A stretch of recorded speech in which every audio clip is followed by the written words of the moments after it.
Nothing beats a good legacy act, especially when it can be refreshed decade after decade for new audiences, while also remaining relevant as well as engaging. In 1966, a cultural touchstone was delivered from the land of the rising sun that not only went on to have strong influences on future import properties, but Western pop culture in general. Hi, this is Derek, and today we're discussing Ultraman in the 80s on Yesterdaze. So, what would you little maniacs like to do first? 69, dudes! Well, there's your problem right there, Vern. Hey, Willie. Cowabunga! Goonies never say die! I know you are, but what am I? I know you are, but what am I? And knowing is half the battle. Autobots, roll out. Thundercats. Gordon's alive. Oh, yeah! It only takes a spark. It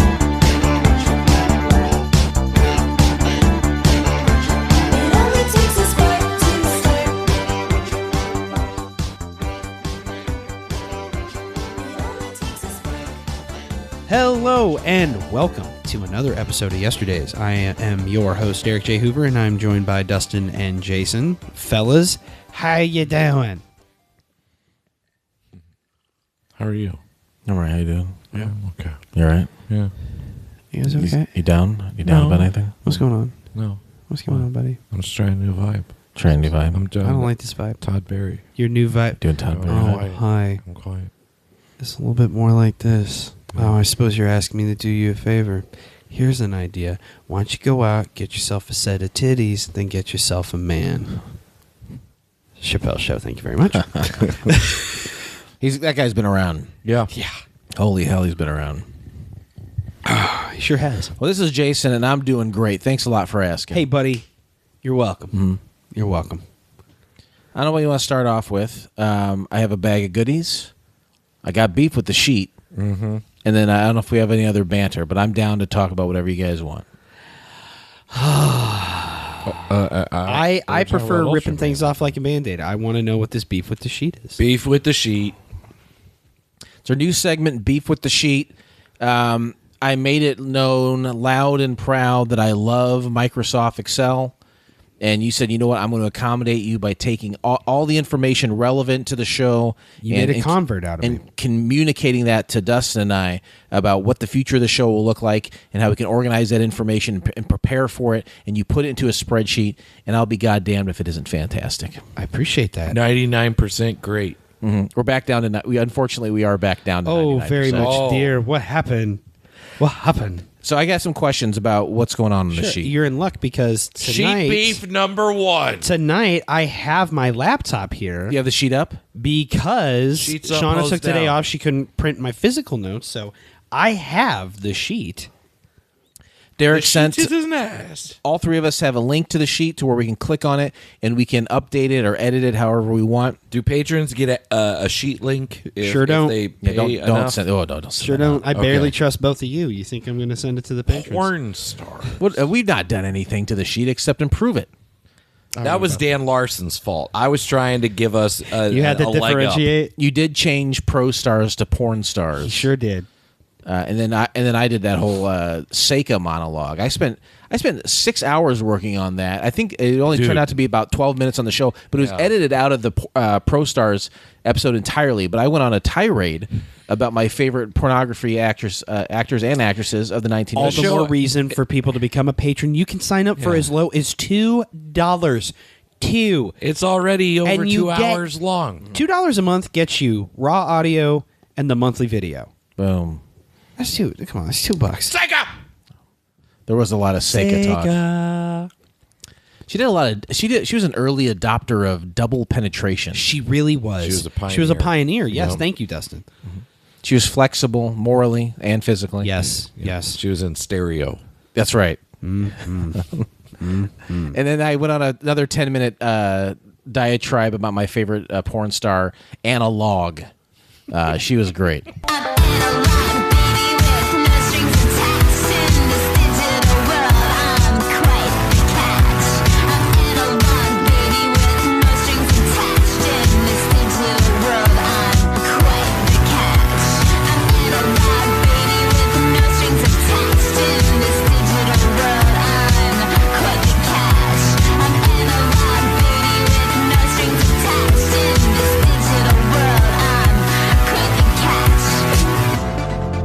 go, buddy.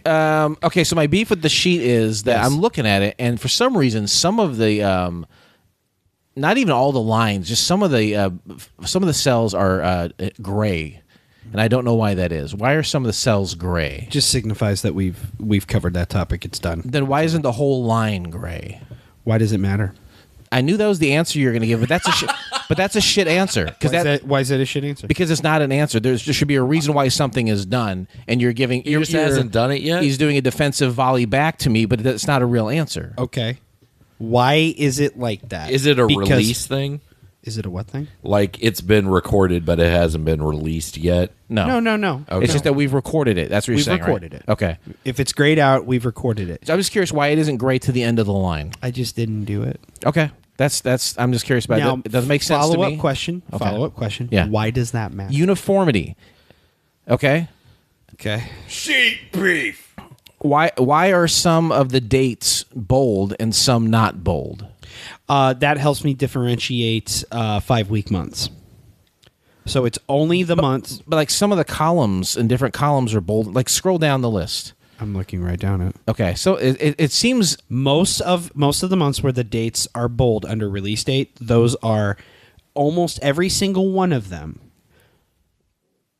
with the exception of one cell, is 5-week months. There is one. It is the last week of July, actually. It would be released on 7/28/2025. That will be our 100th episode. Ooh. I'm not 100% sure what we're doing yet. Back to the Future. I've been wanting to. It's Back to the Future. Back to the Future's on the list. We'll be but doing Back to the Future for episode 100. I'm very excited. Okay. Nice. Can't wait. Anyway. I'm totally psyched for that. Yeah. I'm super pumped. Yeah, very good. Back to the Future is that month. It will not. But why bold it? Because there's 5 in the to month. make it to why do it for 5-week months? Yeah, I'm just curious. It just helps it stand out to me. Okay, well, it stands out to me in a way that is distracting, and I'm not telling you to change it. I'm just that. Good, because I'm not going to. Do you want the beef? Sheet beef. I don't know. You're the one that brought it up. You're the one that brought beef to the table. I had chicken for dinner, so sure, I can. I can have fourth meal, and it can be beef. I had pork. The last two I also columns. had a ration of bacon. The last two columns on there seem to have nothing to do with the lines. They seem to be like almost like an additional notes segment. Kind of, yeah. Okay, and to me, that they shouldn't be there unless they're a part of that line. These are the things that distract me when I look at the sheet. Okay. I'm just letting you know. And I saw raccoons, Ultraman, thumbs up. Great job, Dustin. And you're like, here's where you can find a thing, and I'm like, I got YouTube. I know how to type a thing in. I can find it. I just think lines. If it's in a line, it should all pertain to the thing. Spreadsheet. So do I. I'm not asking as much as he is. If you graduate Sure aren't. and you get 99%, holy shit! Yeah. That's fucking top of the class. These are just little things that I have beef with because they confuse me as far as I understand and have learned about spreadsheets. Mm-hmm. If you don't want to change them, it's fine. I'm not asking you to change them. I just curious. It's a biff. I wanted to ask you about them. That's it.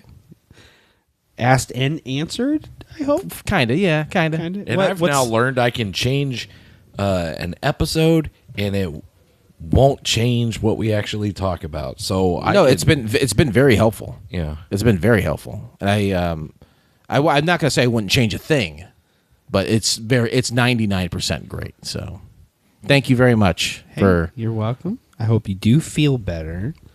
This concludes sheet beef. Do you feel as though this has reached a resolution? Not really, but I don't need it. But I don't need it to. Well, I'm curious. What would help you feel? I see what's happening over What would help here. you feel as though you would reach resolution? Resolution, in that you heard me out and gave me your answers. They don't make sense to me, but it's also I'm not going to lose any sleep over it either. Oh, I don't suspect. You don't strike me as the type that loses sleep. I don't think you're gonna have. You have famously stated you don't really feel pity, and typically people of that demeanor also don't lose sleep too often. I famously said that. Yeah, you said it. You've said it. Mm-hmm. I didn't realize it reached famous status. Hey, I got a question. Why does that one episode say porn stars? We didn't talk about porn stars. Because I went in did. and changed Sheep it. beef. I did, and you edited it out. Yeah. We left a little in there. Not enough. Not for this guy. Yeah. Not enough for You left this 99% guy. in. Sorry, I'm trying to take a look at something. Okay. That's it. No, I That's all I don't. got. I don't mind doing a little housekeeping on it. You don't have to at all. I was just curious about what those things were because that one time you had that Herbie thing in that one cell, and I was trying to connect in my head. What does this have to do? Yeah, with that broke. this? That one little thing broke the fuck out your brain. Fantastic Four movie. I mean- saw the trailer twice. It looks great. It does look wonderful. I finally. There's already fucking can douche agree. nozzles I want to complaining. see that now. There's already fucking assholes making complaint videos about it. Who cares? I'm gonna see it. I'm gonna see it in IMAX. It's gonna be great. People who do that, I'm just like, why Jason's do you gonna love the fucking set hate decoration. joy? I was like 99% impressed with the Fantastic Four trailer. I thought it was pretty fucking good. It looks pretty fucking rad, man. What was it missing? I didn't like the Herbie in it. I made a video about it. Yeah. The Herbie is the Herbie of the month. Can we include that video, like the link for it, in the show notes for this? Yes, to my video. Fucking tits. That's awesome. Yeah. I hope the thing says "Yes, Chef" at some point. I don't see why he wouldn't. Yeah, yeah. He's from the Bear, right? Carmine. Yeah. Oh yeah, he is from the Bear. I've never seen the Bear. Well, what if I told you that in the process of talking, I did clean up a couple things under that miscellaneous cell. Asking you shall receive. He doesn't have to. I was just curious what these things He's were. been. I haven't seen his fingers moving with such fervor Since that time he walked in on me and my girlfriend. It's been a long time. Yeah. Long time. Shouldn't have left you without a dope beat to step beef, to. beef, beef, beef, beef. The sheets. Try to do a mashup again. Anyways, no, I went through and grayed out some stuff for you. And You don't have to do cleaned up that. some stuff. I know. I don't Yep. have. Hey, I don't have to. He do it. doesn't I'm just see curious. color. Here's the deal. I don't have to. It just seemed like things were done. I chose to do it. It seemed at random to me. It may not have been at random, but I didn't understand it. And I wanted to bring people, I don't know about you, but people will contact me on Twitter and say, I love the spreadsheet talk. I want more of the spreadsheet talk. Yeah. I'm trying to Give me incorporate the spreadsheet talk. trying to incorporate it into the show. Hey, you know what? You're trying, and I think that's the least I can ask of you, Okay. and you're delivering. Okay. Thank you. Yes, and You're welcome. and you're welcome. Bienvenue. Okay, so that gets the beef out of the way. Beef We don't have to do the beef segment. squashed. Huh? We don't have to do the beef segment. It seemed like you guys wanted to do the beef yeah, we segment. Okay. Okay. We don't have to do it. It's over. But we can take it out or not do it again. Why? Oh, I would prefer it doesn't happen again. I don't want there to be beef. But if there's beef, bring it to the table. Okay. Sometimes I'm hungry. All right. Well, you're Good smash burger. talking about chicken earlier. Double, triple patty. I'm a man of many appetites, Jason. Well, the beef is out of the way. I'm glad that we could come to an understanding and address these concerns. I have a hunch you have some sundries. Yeah. Do you want me to do that? I would love it. What's in I would your love par- nothing more. in your satchel? I'm going to show you a couple things, Ho ho ho! and then I'm going to ask you to close your eyes. Oh dear. And then both of you are going to I'm put not opening my mouth. both of you are going to put poop into your pants by the time this is done. Poo poo in my pants. First thing, let's see here.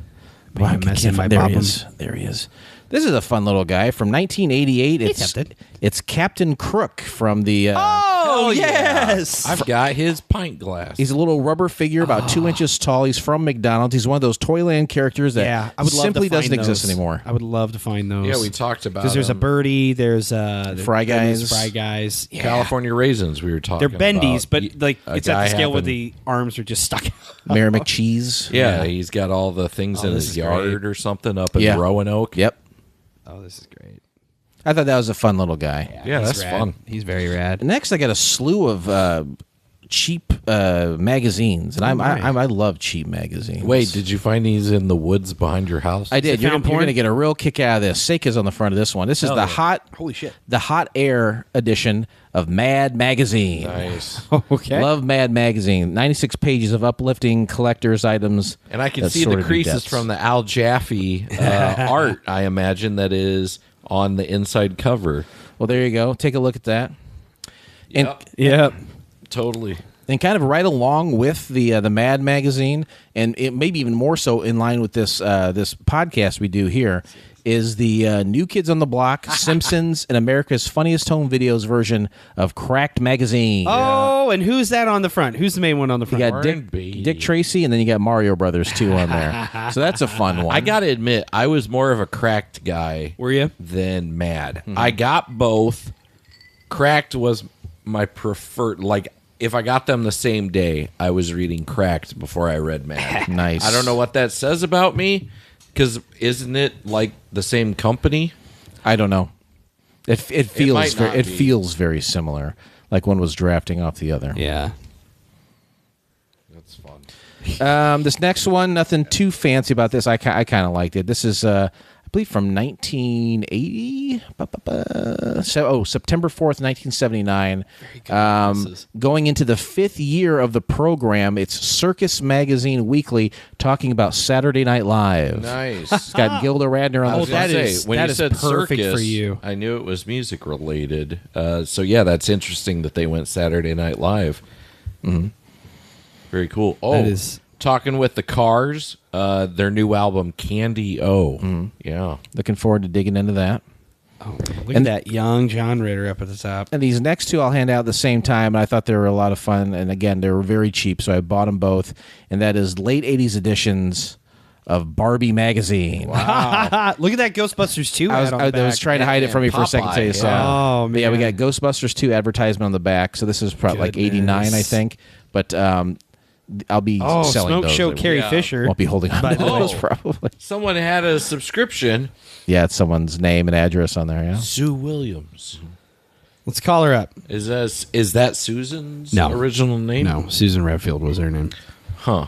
Okay. Well, they had a subscription to the Barbie magazine. We wish them luck, as we do all former subscribers. There you go. Take a look at that. And someone wrote on the back of that advertisement for the Ghostbusters 2. But I did see somebody doodling. I used to get Skipper magazine. Does that make me a creep? yeah, it does. some phone numbers. Yeah, it does. Some phone numbers. We'll give them a call real quick. Well, yeah, let's do See what that. they know. The last thing I will show you Is this the close your eyes time? Yes, this is a.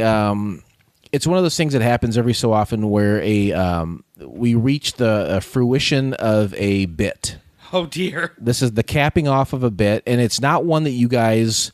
You'll probably remember that it exists, but not until you open your eyes. So I will go ahead and ask that you close your eyes, and feel free to speak while your eyes are closed while I'm walking around here. Okay. I'll tell you when to open them. Okay. Okay. I'm not peeking. I'm not peeking. My hands are covering Not peeking. my eyes. Not peeking. I'll tell you when to open them. I'm still holding. Don't do it yet. I found my cup. All right, go ahead and open your eyes.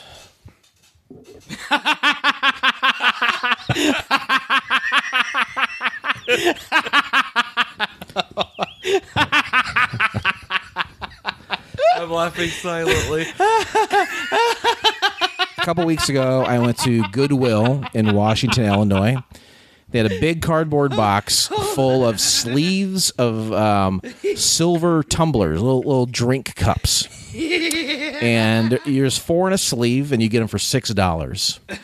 And there was a bit that came up a month or two ago on the show, and I thought was really funny. And it involved these cups, these tumblers. So I was like, you know what? Let me pick up this sleeve of tumblers here at Goodwill. And then from there, I have to find a way to customize them. So I came back to the house, and my friend Lindsay said, I know someone with this like kind of weird printer that can do this for you. And what I gave her these 2 images. One is former Secretary of State for Illinois, Jesse White. And the other image is of his group that he had started, Jesse White's Tumblers, with an S.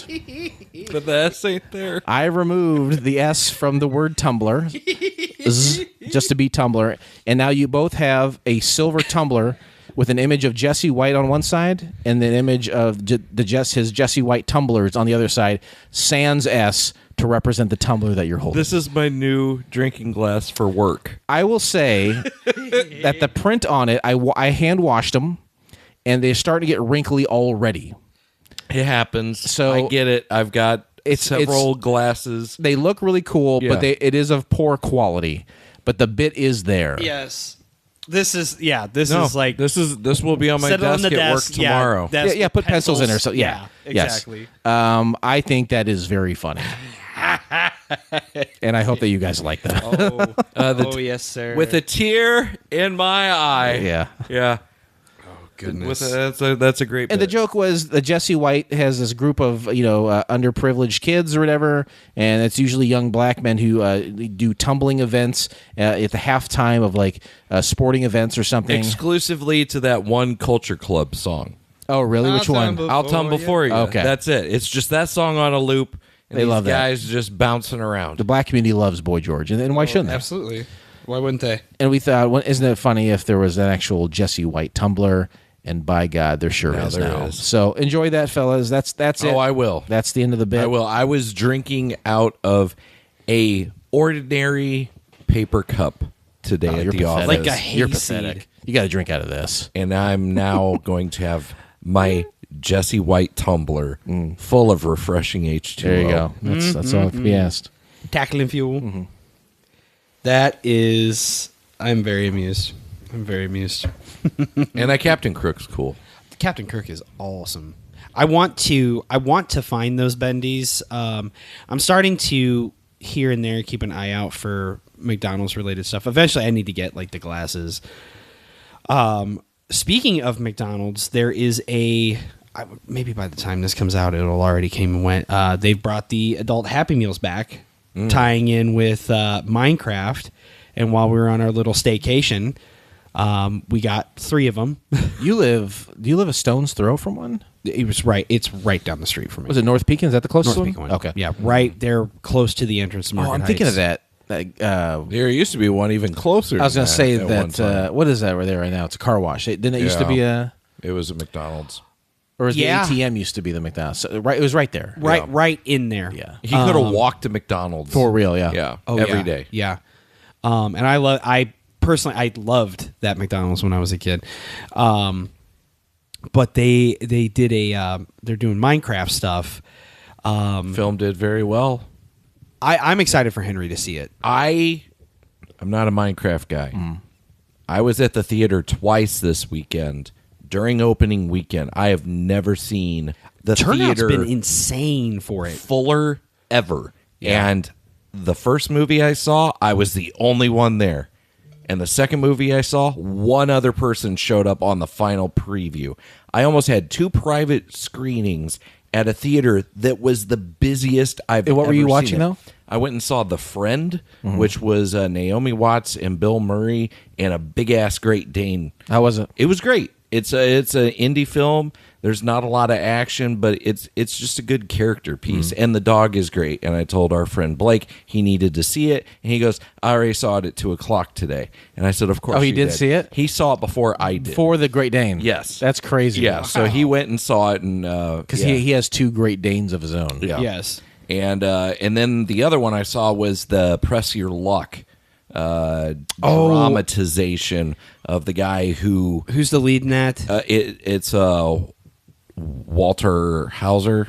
Paul Walter. Paul Hauser. Walter. Yeah, he was in that movie about Richard Jewell. Richard Jewell. He's in was Cobra Kai. Cobra Kai. I think you should Big leave. Ernest fan.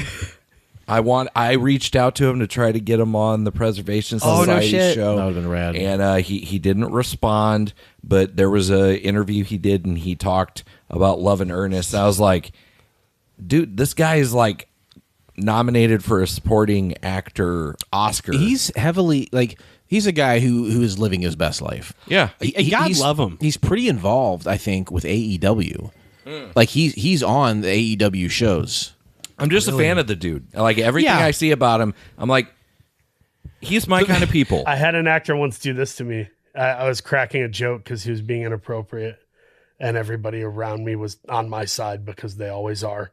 I just had some freaking veteran actor acting like a dick, and I said something, and at one point he went to me, he put his hand up, and he went, and I was like, oh man. Were you confrontational or you just let it go?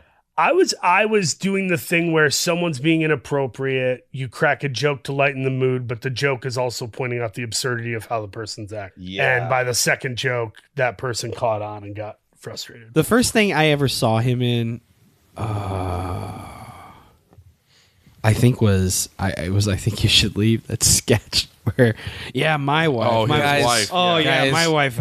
I gotta get out of here. Gotta get out. No, I don't mean that. I love my wife. She's so supportive of me. She was so supportive during that whole Jamie Taco thing. I gotta get out of here, guys. I think the first time I saw him, I didn't realize it was him, and why would It's I? my birthday. It was he had one line on an episode of Community. Okay. Yeah. And he's a big fat guy, but he was like twice a big fat guy back then. Yeah. Like he's lost a lot of weight, but that's just a dude who seems like he's like, you know what? I'm just going to choose things that are fun for me and that I want to do. Good for him. And the luckiest Fucking good man for in him. America. He's the lead role. Yeah. Much like he was in Richard Jewell. And I saw both of those in the Yeah. theater and enjoyed them. And the Richard Jewell one is one I want, because that was a fascinating story when I was a kid. Yeah. Like I remember that. The Olympics, right? Atlanta. Yeah, 96 Olympics Atlanta in Atlanta. bomber. At an emotional press conference this week, a now exonerated Richard Jewell spoke about his ordeal as the chief suspect in the Olympic Park bombing. Quote, I couldn't think straight, I couldn't sleep, I couldn't eat, he said. Then later he admitted, all right, I could eat.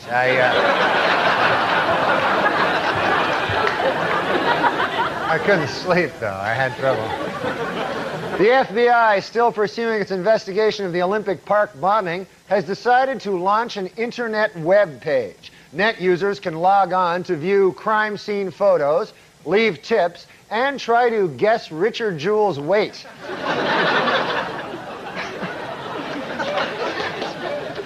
And just some of the scenes I've seen that it looks like he does a It's so good. job. I want to say Kathy Bates plays his mom. I think so. She does great. Yeah. It was a really good film. But no, they have much like they've done with other adult Happy Meals. There's different Minecraft items in there. So like Henry got it's a Minecraft helmet, but it's like in the pastiche of a thing of fries. Shauna and I got the same thing, so she gave her extra to him. We got two of these. They have a Hamburglar in the style of a creeper, I think, or a zombie. I love Hamburglar. I went as Hamburglar for Halloween one time. Nice. Some sort of Grimace one, and then her and I both got a birdie, a Minecraft birdie. And so I have that with like my little tchotchkes on my dresser and stuff.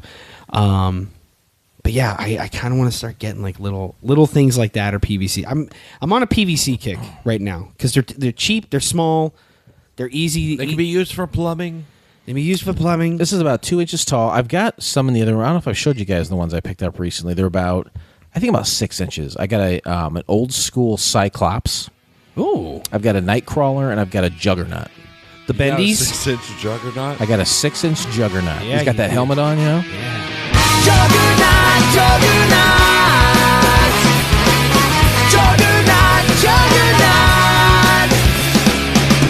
It seems too big for me, hulking monstrosity. Too late to get out now. And like the speed of sound, this thing has brought me down. I don't remember how. I want to be free, but Juggernaut is killing me. Freedom like a song. The weak shall be made strong. I love the helmet. His power comes from his magic. Down here. But they're all like this. They're all like in the anatomical position, which is His feet, that's not a good position for his feet. that's how I sleep. Unfortunately, That's my like sheets first are tight. position in ballet, but that's not a natural standing position. Yeah, it's not good. I didn't know Captain Crook was a member of, Well, The Nutcracker. You Yeah. got to keep nimble feet when you're on rough seas, man. That's true. But anyway, no, those are some great finds, and these are pretty fucking hilarious. I thought they were fun tumblers. Yes, very fun. Do with them what you will. Tumblers. I told you what I'm doing. Mine is going to work tomorrow. Jesse White will be joining me on the executive level. Anything else to report at the top here? Eric is pregnant. Congratulations, Dippy. Oh. Feel those kicks? He's gonna be a soccer player. He is. I don't think so. Well, let's get into it, shall we? This is, of course, a pick from our good buddy Corey, a.k.a. Busirus. I actually had the privilege of messaging Corey a lot over my vacation and the weekend, kind of working out. This is probably the most I've worked with a patron on an episode. Like, what do you want us to talk about, man? Like, I there's a lot. I messaged him. I was like, okay, I'm starting to do some research. I'm watching a couple videos. I'm going to probably reach out to you tomorrow. I got to find an approach to this. And he's like, yeah, I don't really expect you to cover everything from 1966 forward. Thank you. Yeah, I was like, I was like, there's no way we could do that. And ironically, it could be a docuseries. Yeah. And it truly might already be one. You could very easily. It's not in English. I found some longer form videos, the Ultraman iceberg explained. I ended up finding a very nice one. It was about 45 minutes. It gave me I just needed a good timeline. I watched one that was kind of like that for a while, and then once I got to a certain point, I'm like, nah, I'm good. Yeah. Mm-hmm. The timeline one I found that even kind of slid in some Ultraman adjacent kind of shit was very helpful. That guy did a very good job on the video. He didn't spend too much time on one thing and not enough on another. He moved through it very nicely. But where we kind of landed was specifically because especially with this video and doing some research, we'll get into it more, but what's fascinating is there's almost a dry spell of sorts in the 80s when it comes to Ultraman, which is shocking considering what we've discussed ad nauseum about the 80s and the consumerism and the cross promotion of it all. But there was still a couple pieces of media that came out, one of which has me lit up to do make it its own episode. And with you specifically in mind. Because I want to discuss different aspects of it, and I didn't take notes on that. Are you out of your fucking mind? Are you mad, sir? You're like you. So we're going to do 2 Ultraman episodes. So he gets a double dip. If you want to look at it that way. Okay, well, there you go. You got a BOGO. You got a BOGO patron. So I do want to say, like, I do like to reach out to patrons who make their picks and like, kind of, well, why did you pick this? What did it mean to you? What's something special you want to say about it? What's some things I'd like to get them involved in the process. This is probably the most I've done that with somebody. Like Corey and I talked quite a bit about it, and he shared some of his personal experiences with it, which I will save for the end, but let's dive right into it. Ultraman is a Japanese multimedia franchise created and owned by Subaraya.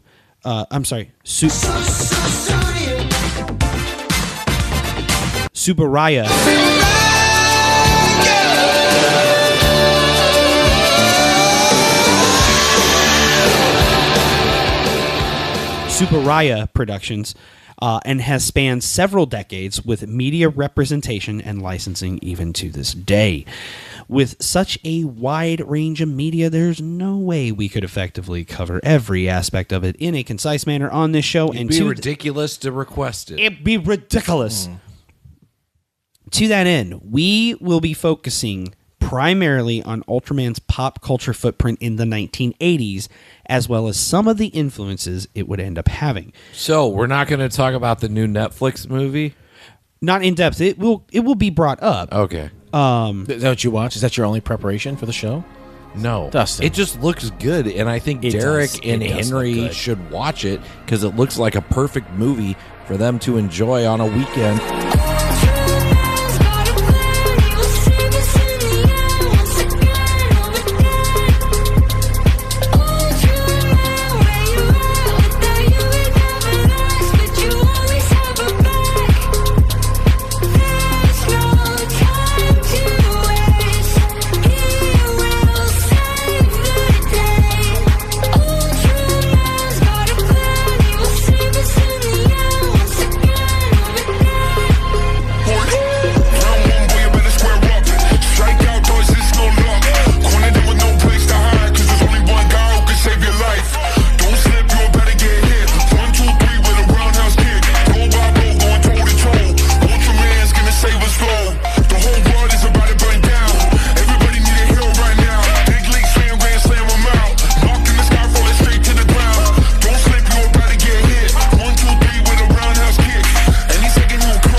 chilling out on the couch. It looks great.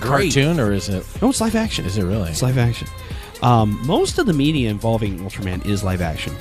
There is one that is animated in particular that I can't wait till we get to, and I can promise you this, it will be a future episode.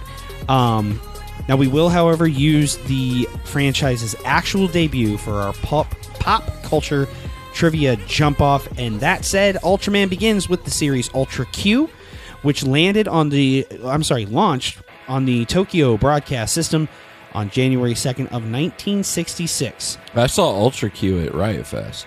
Different I'm not Ultra Q, even I think. joking. Is there a band called Ultra Q? Yeah, and it's Billy Joe Armstrong from Green Day. It's his kids' band. Oh, no shit. They played like very first thing on a Sunday.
At 12 o'clock, like no one is there. Yeah. And it was just like, It's so weird. Let's to go hear see you what say his it. Like, kids yeah, up to.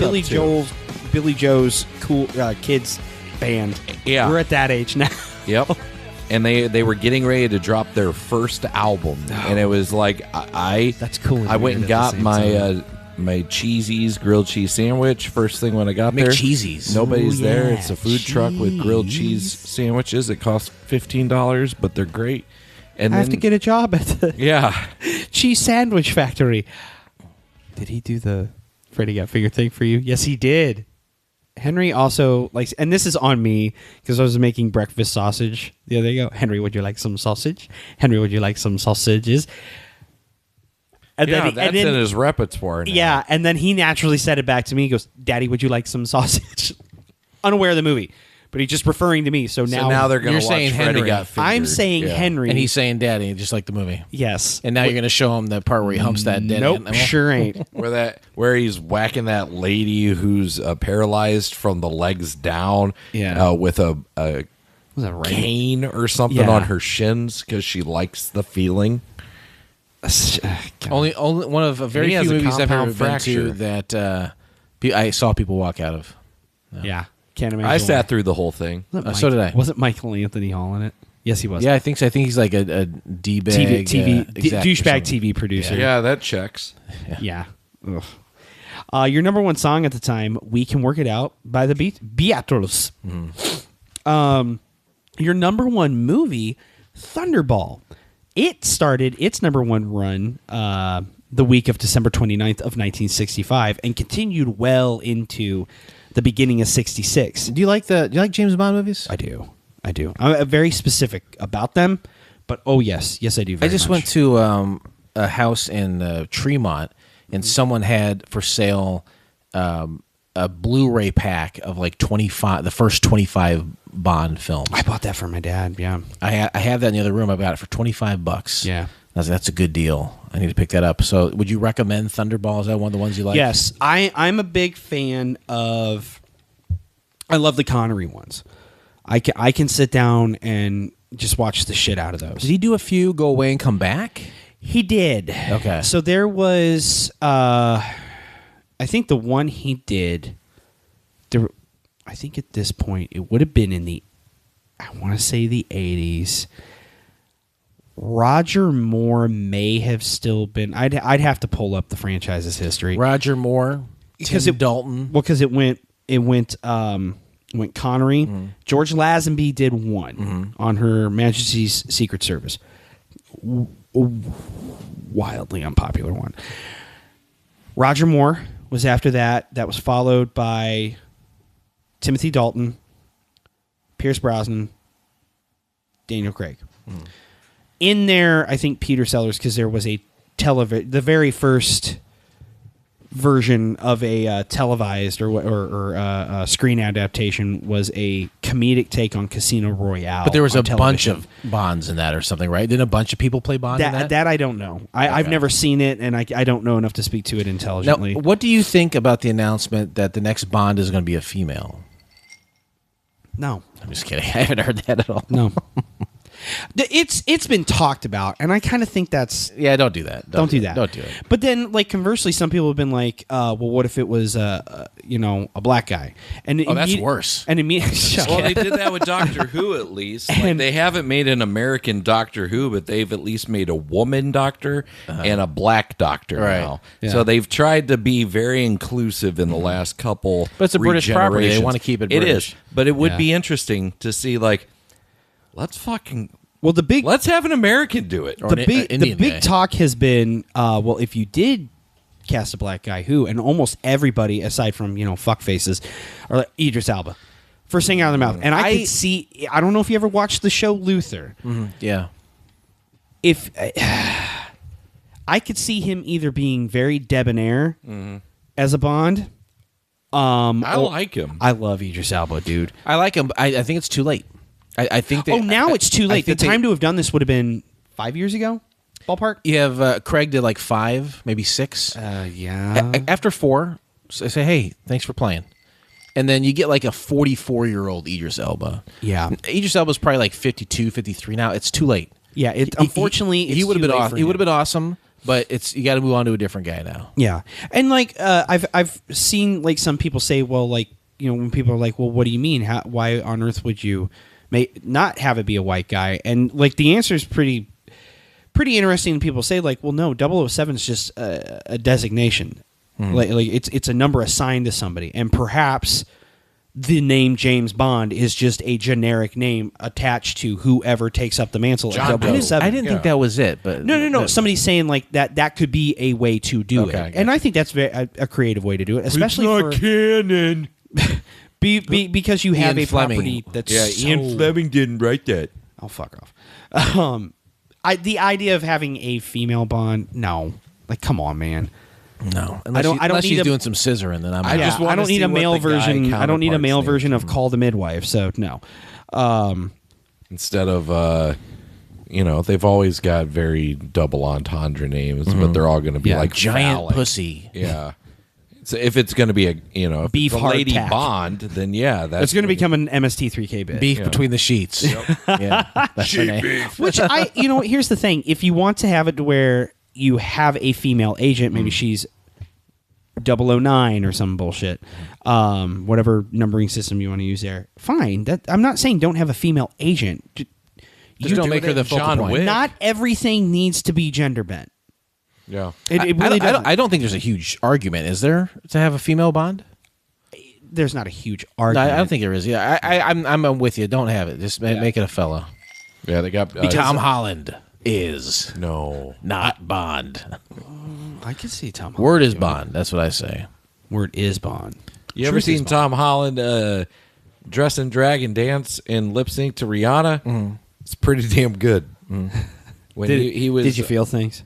I didn't feel things. I'm not going to judge you. It was more just like I felt things before. Holy shit, man! No, he's a very good dancer. He's an insanely good dancer. He went all out on that show. Yeah, LL Cool J couldn't believe it. He couldn't stop licking his lips. Spider-Man's. But no, Goldfinger held the #1 spot.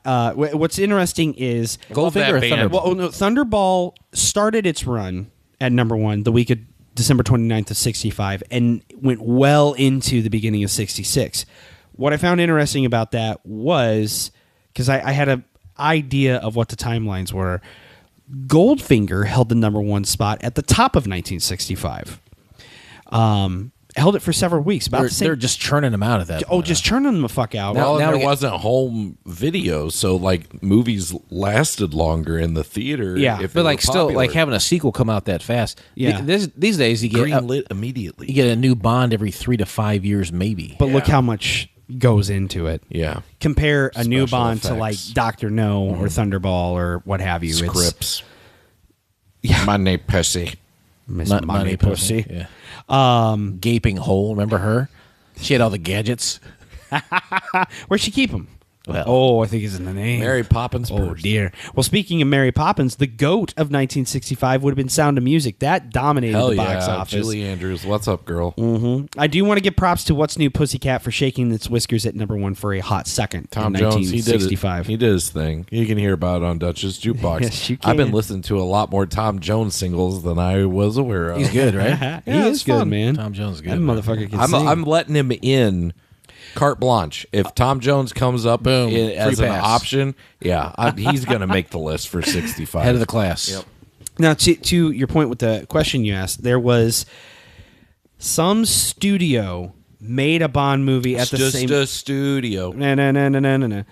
At the same time as who the regular rights holder was, made a Bond movie. So the one that Connery was in, and he had aged.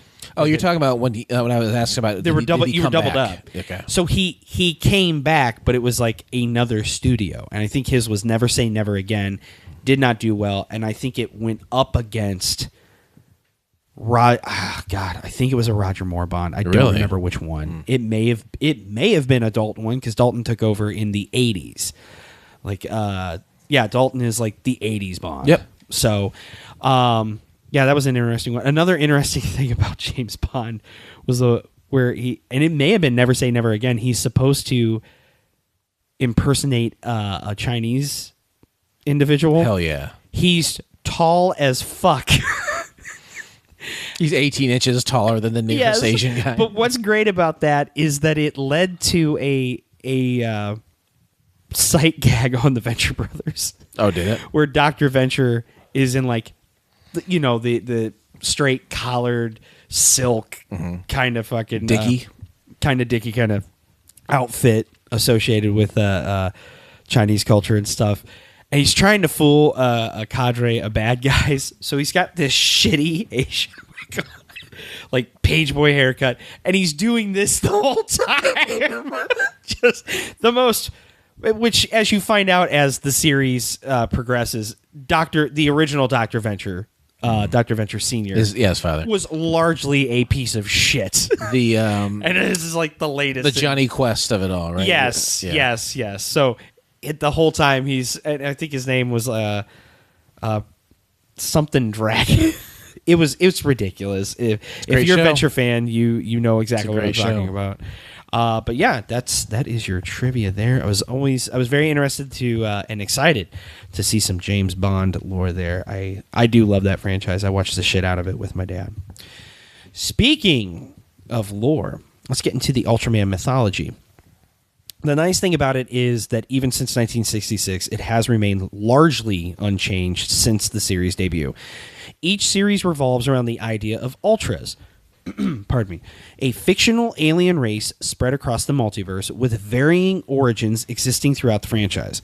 Warriors from these various realities will gather at the fictional M78 Nebula, which they call the Land of Light. Wait, how do you know it's fictional?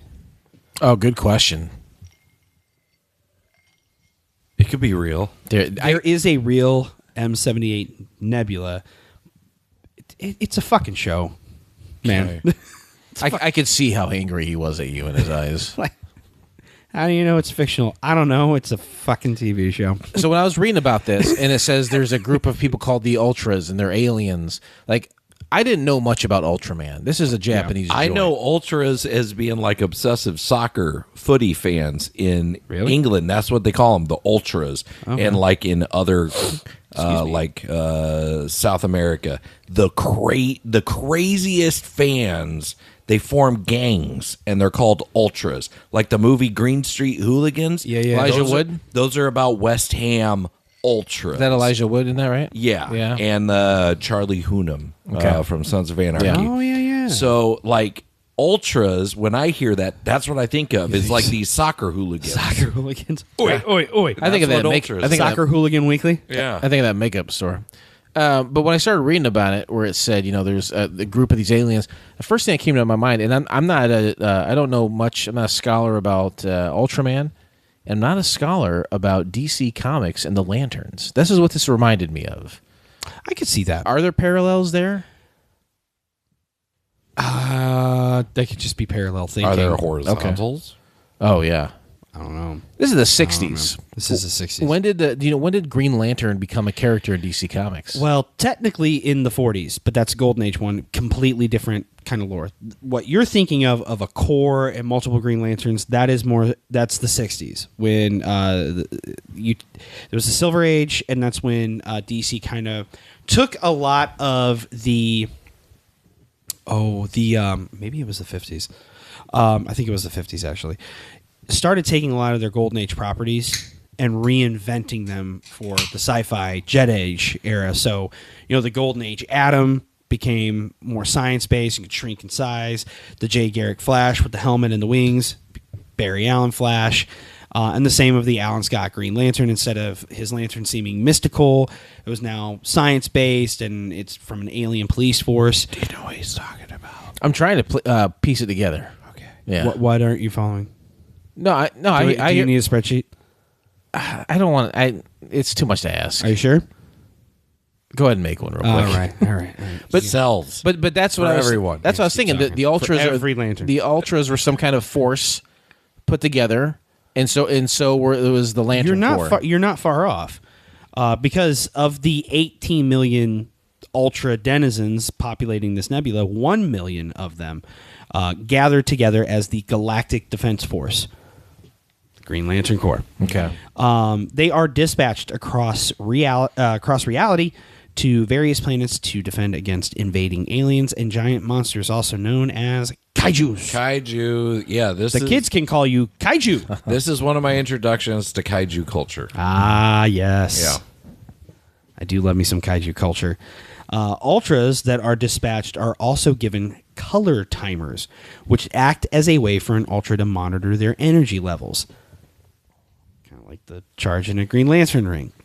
I don't like this though, because the light that the Ultra has is on their chest, so they have to look down to see it.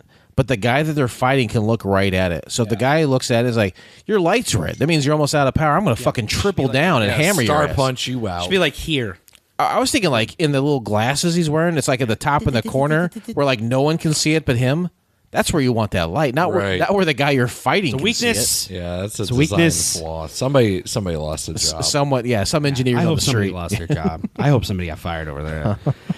We're real ultra Karens, aren't we? Yeah, aren't we? If an Ultraman I don't know. I'm getting dies, close to having a haircut, aren't I? Yeah. It's close. I'm getting there, bud. Getting there. I just need to poof up the back a little.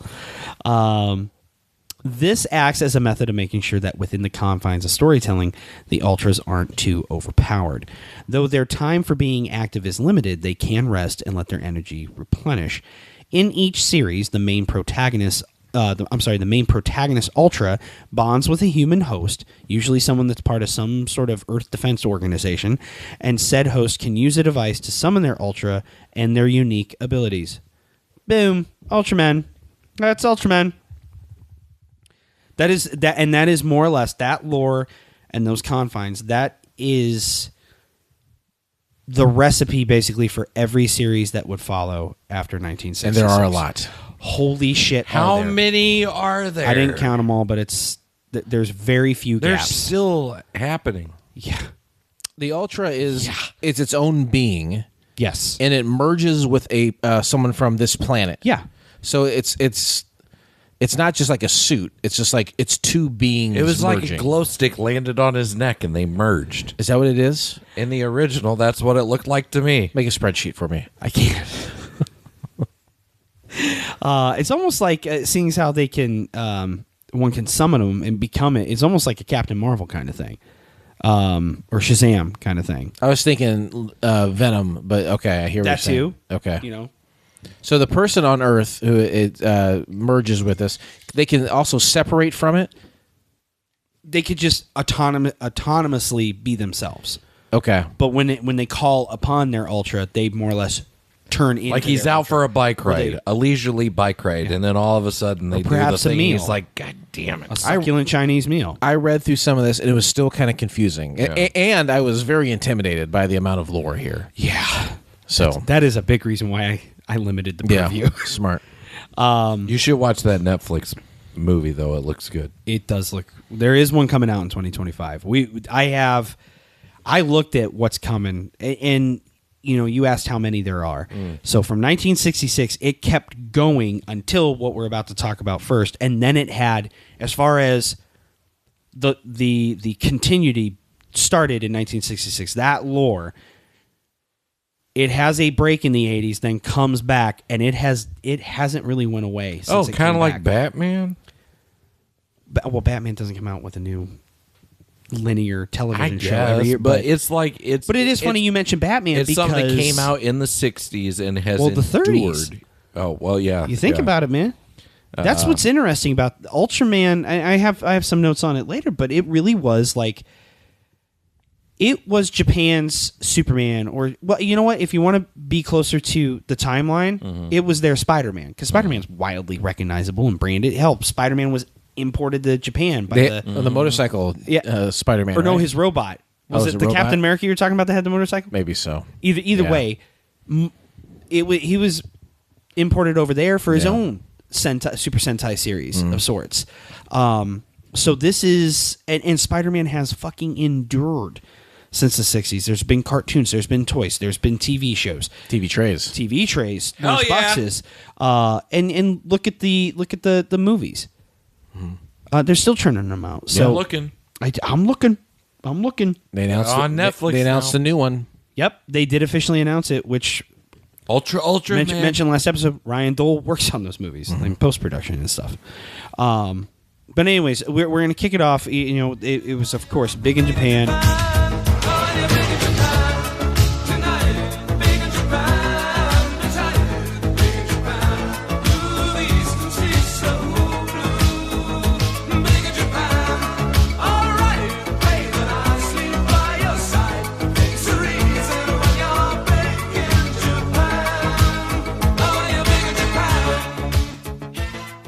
Big in the 80s. Here is your Alphaville. 80s timeline. I did that just for you. By the way, Alphaville, big in Japan. Tom Waits is big in Japan too. He's got his own song.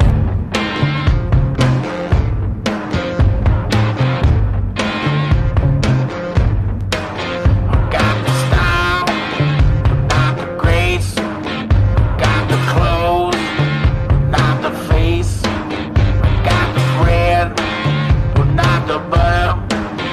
Got the window, but not the shutter. But I'm big in Japan. I'm big in Japan. Hey, but I'm big in Japan. I'm big in Japan. I got the house. Not the deed, got the horn, not the reed. Best line in that song, Neon on My Naked Skin. I love that line. Oh, that sounds uncomfortable. You're gonna get cancer Oh, for eventually. God's sakes. You put that neon on your skin, honey. You don't do that. That's not what he's talking about. Absorbs right into the skin.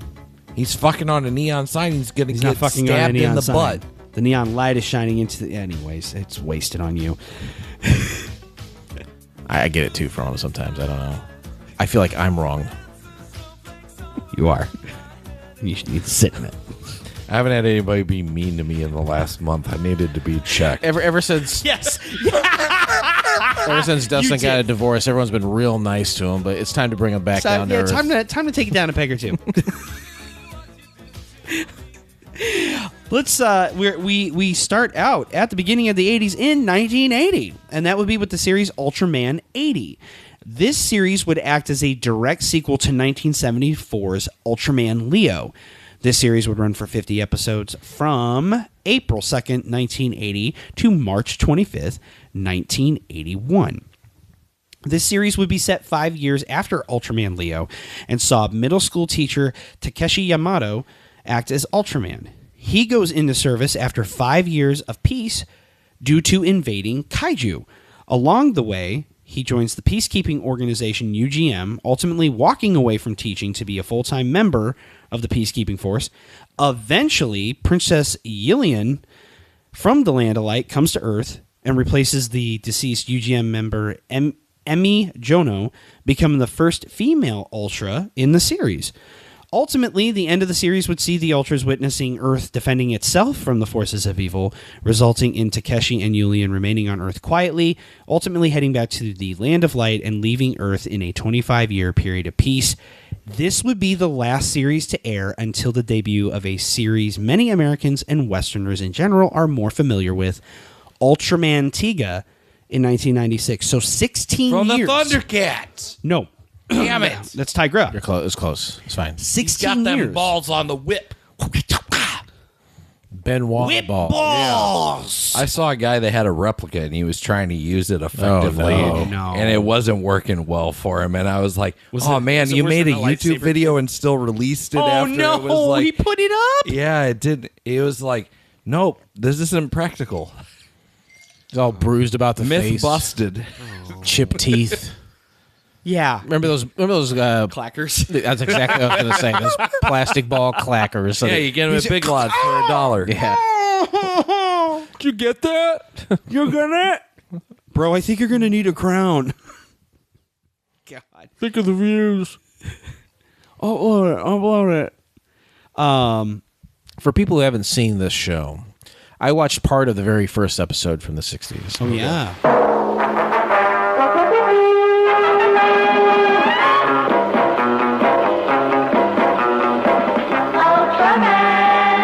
Ultraman, here he comes from the sky. Ultraman, watch our hero fly. In a super jet he comes from a billion miles away, from a distant planet land. Comes our hero,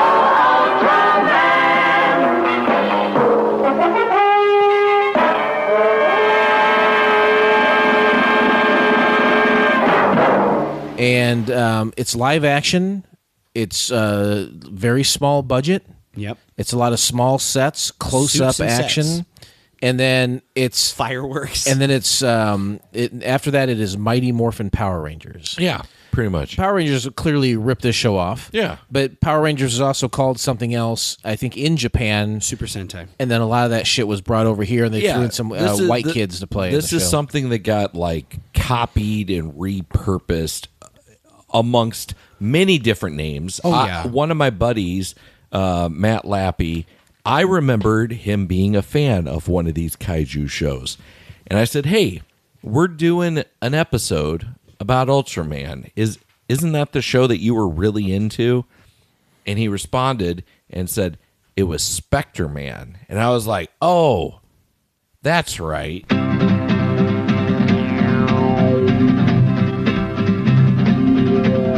Spectre Man! Spectre Man!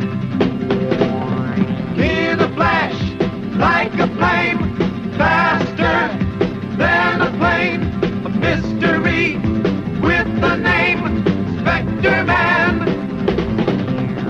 Power from space, he'll save the human race. Yet they'll never know the face of Spectre Man. And I looked it up. It's got to be the same thing. It's gotta very be the similar, exact same but thing, it, right? it came out in the 70s. That and then whatever Super Sentai or whatever Sentai Man. It's all the same. It's shit. all the same shit. It's let's unroll this background of a mountain, and then we'll throw some like skyline of something up, Yeah. and then you will spin kick a man in a rubber suit that looks like a monster. And I used to That's watch the show. Yeah, I used to watch the old Godzilla movies when I would spend the night at my grandparents. Like it seemed like those were on television and stuff, and that's where I kind of was introduced to kaiju properties. And then as I got older, they had that Kaiju Big Battle where it incorporated wrestling in kaiju. Witness the greatest live monster spectacle in the universe. For over 2 decades, Kaiju Big Battle has been bringing its unique mashup of pro wrestling and Japanese monster fandom to sold-out venues across North America. The Kaiju Regulatory Commission is proud to feature an active roster of over 36 city-crushing monsters confined to battle in a city-sized regulation ring, protecting those in attendance from certain monster mayhem. This epic conflict of good versus evil is rife with heroes, villains, and every alien, mutant, and food group known to man. Caught in a never-ending battle through time and space. The kaiju phenomenon has even been featured on these notable outlets worldwide. Is your city the next epicenter? Beware, because monsters are real and danger can happen. And it was this very niche thing, and I've got one of the DVDs where it sounds like just ultimate fan service. Yeah. It sounds like, you know what I want to see? I want to see fucking Mothra, but I want to see him German suplex Mecha Godzilla. It's like, you got it. Yeah. We will make it. It was nuts. And I was like, yeah, whatever that is, yes, I want interested. That. I like that. I want to see that. What's that celebrity death match, that claymation show? People are just like saying, what do you want to see? We're going to make it. I want to see celebrities fight each other. I want to see the most famous monsters in Japanese lore literally do a Hurricane Rana from the top ropes. Okay, yeah. Well, we can fucking make all that shit. Okay. And they did. I could do that for you. And they did. And they kept it way under budget. Well, you mentioned like Mighty Morphin Power Rangers and what have you. This all starts with Godzilla, the original Godzilla. Mm-hmm. That is the birth of the kaiju genre, the giant monsters and stuff. Then, along comes Ultra Q, where you peanut butter to chocolate with kaijus and some sort of fighter, be it a giant droid or a giant humanoid. Mm-hmm. That leads you towards things like, I think probably the first of what would be considered a Super Sentai series, and that's Sun Vulcan. And then that leads to Super Sentai series in general, which is what Power Rangers was. Yeah. And there's been so many different Sentai series, so many different versions of it. Think how many Power Rangers have been. Well, that's where it all comes from. It all comes from Super Sentai. Yeah. And Ultraman, I saw this video while I was doing research where it was, I'm guessing, some sort of like Comic-Con type event, and they had all the different Ultramans there represented on stage, and they all got their introduction, and they did their little sound effect and pose. Yeah. But it went on for 15 minutes. That's how many of them there were. Yeah, it's a big ass thing at cons, especially because the lore is so old. It is so deep, and you have all these different actors in different versions, and getting involved with fans and meeting fans in costume and what have you at these different cons. So one thing I kind of want to discuss right here with this 1980 series coming to an end, and then nothing related directly to the original lore of the show and the original timeline of it until 1996. Why in the hell do you think, of all the decades, to say, we need to give it a rest, the 1980s of all times? Japan is different than America. Well, yeah.